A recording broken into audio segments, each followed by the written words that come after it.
few R little, few R little, double T L E little.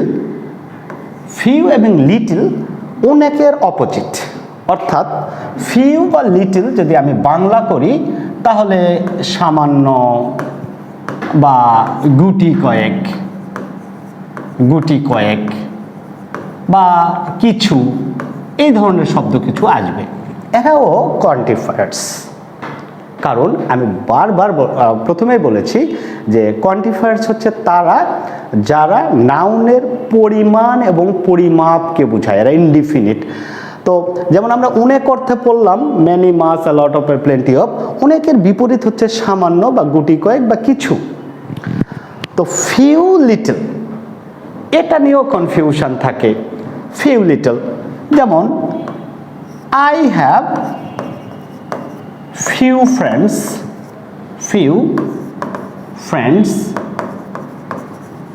in this town, ওকে।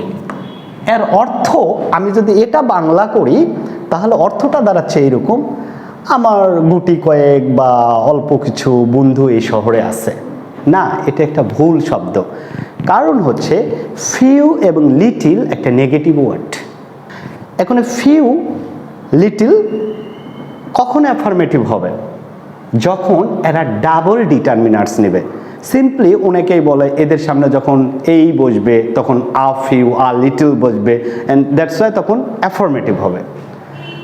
আমি এটাকে একটু যদি clear করি তাহলে হবে যে আমি ডিটারমিনার্সের ক্লাসে বলেছিলাম ডিটারমিনার্স দুই রকম, একটা হচ্ছে ডিফিনিট ডিটারমিনার্স আর একটা হচ্ছে ইনডিফিনিট ডিটারমিনার্স, ওকে। কিন্তু মাঝখানে আর একটা ডিটারমিনার্স আছে, সেটাকে বলা হয় প্রি ডিটারমিনার্স। এখন এই প্রি ডিটারমিনার্সটা যদি আমরা বুঝি তাহলে আ লিটল, আ ফিউ কথাটাও বুঝবো। তা আমি কোন টার্মটা বললাম? Pre determiners. এখন প্রি ডিটারমিনার্স ব্যাপারটা বুঝাই আপনাকে। দেখেন যে the students were present in the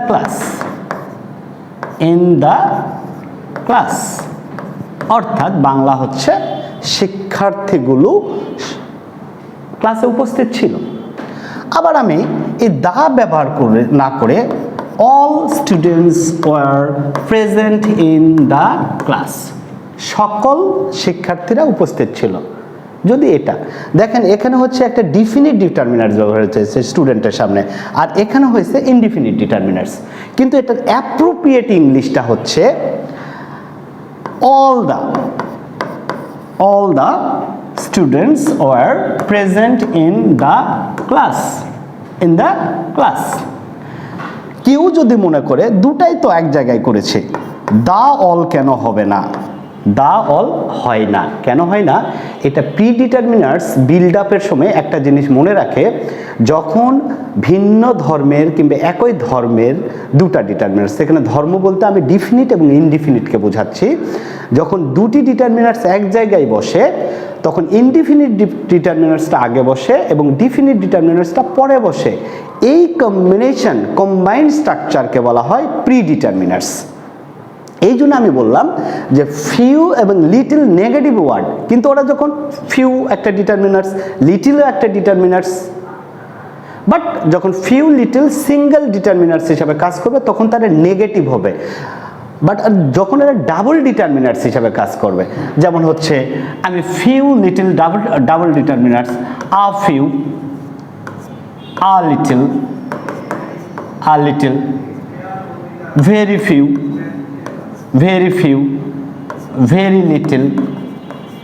very little, এই শব্দগুলো না ব্যবহার করতে পারি। তো যদি আমি এই কনসেপ্টটা বিল্ড আপ করি যে very few, a few affirmative, তাহলে ভেরি ফিউ কি হবে? তো ওভাবে না বুঝে আমাদেরকে বুঝতে হবে এভাবে যে প্রি ডিটারমিনার্সগুলো সবসময় অ্যাফার্মেটিভ হয়। ফিউ এবং লিটল যখন ডিটারমিনার্স হিসাবে কাজ করে, সিঙ্গেল ডিটারমিনার্স হিসাবে কাজ করে, তখন তারা নেগেটিভ সেন্স বিল্ড আপ করে। আর যখন তারা ডাবল অর্থাৎ প্রি ডিটারমিনার্স হিসাবে কাজ করে তখন তারা অ্যাফার্মেটিভ হয়। তাহলে আমি যদি চিন্তা করি যে I have few friends I have few friends in this town, তাহলে কি হবে? I have few friends in this town, তাহলে কি হবে? অর্থ দাঁড়াচ্ছে এই শহরে আমার বন্ধু নেই বললেই চলে, এই শহরে আমার বন্ধু নেই বললে চলে। আর সামান্য কিছু বন্ধু আছে, তখন আমি বলতে পারবো I have a few friends in this town, in this town, in this town, এই শহরে আমার গুটি কয়েক বা সামান্য কিছু বন্ধু আছে। কারণ এখানে বারবার ফিউ ব্যবহার করছি, এই কারণে ফিউ বসে কাউন্টেবল নাউনের সামনে, কাউন্টেবল নাউন, আর লিটল বসে হচ্ছে আনকাউন্টেবল নাউন। তো এখন যদি আমি বলি যে এই পুকুরে পানি নেই বললেই চলে, তাহলে there is little water in this pond. আর যদি বলি এই পুকুরে সামান্য পানি আছে, তাহলে আমি বলতে পারি there's little water in this pond. Okay, তো এই ছিল ফিউ এবং লিটলের ব্যবহার। তো আমি ওই প্রশ্নটাতে আসি।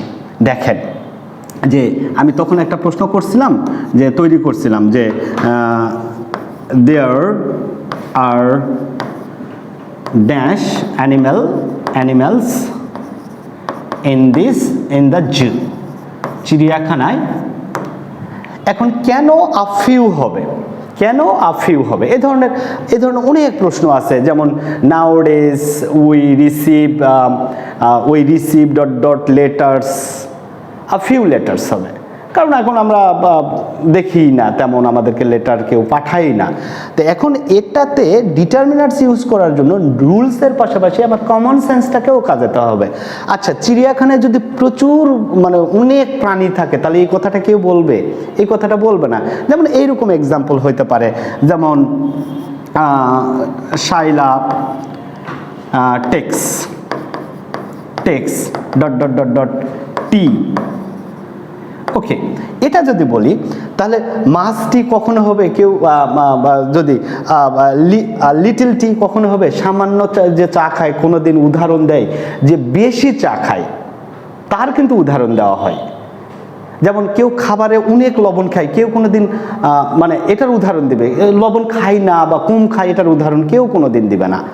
এটা এক্সাম্পলটা। অ্যান্ড দ্যাটস ওয়াই এখানে যদি আমরা কমন সেন্স কাজে লাগাই, মাস মানে আ লট অফ না হয়ে a few animals in the zoo হবে, কারণ চিড়িয়াখানা প্রচুর প্রাণী থাকবে, এটাই স্বাভাবিক। বাট এখানে কি বলা হয়েছে? There are dash little animals in the zoo, তার মানে a few animals in the zoo. এই জন্য আমি বললাম যে ডিটারমিনার্সের ইউজগুলো খুবই গুরুত্বপূর্ণ। আপনার যদি ক্লাসগুলো ভালো লাগে, আপনারা আমার পেজটা হারবিনজার জয়পুরহাট, এবং আমার একটা ইউটিউব চ্যানেল আছে হারবিনজার জয়পুরহাট নামে, আমার ফেসবুক আইডিও হারবিনজার জয়পুরহাট নামে, আপনি যে কোনো একটাতে সংযুক্ত থাকলে আপনি নোটিফিকেশানস পাবেন যে আমরা ক্লাসগুলো আপলোড দিচ্ছি। আমার সবচাইতে ভালো হয়, আমি রিকোয়েস্ট করবো সবাইকে যে আমার পেজটা এবং ইউটিউব পেজটাকে লাইক দেয় এবং ইউটিউব চ্যানেলটাকে সাবস্ক্রাইব করা। ওকে, থ্যাংক ইউ এভরিওয়ান, দেখা হবে নেক্সট ক্লাসে।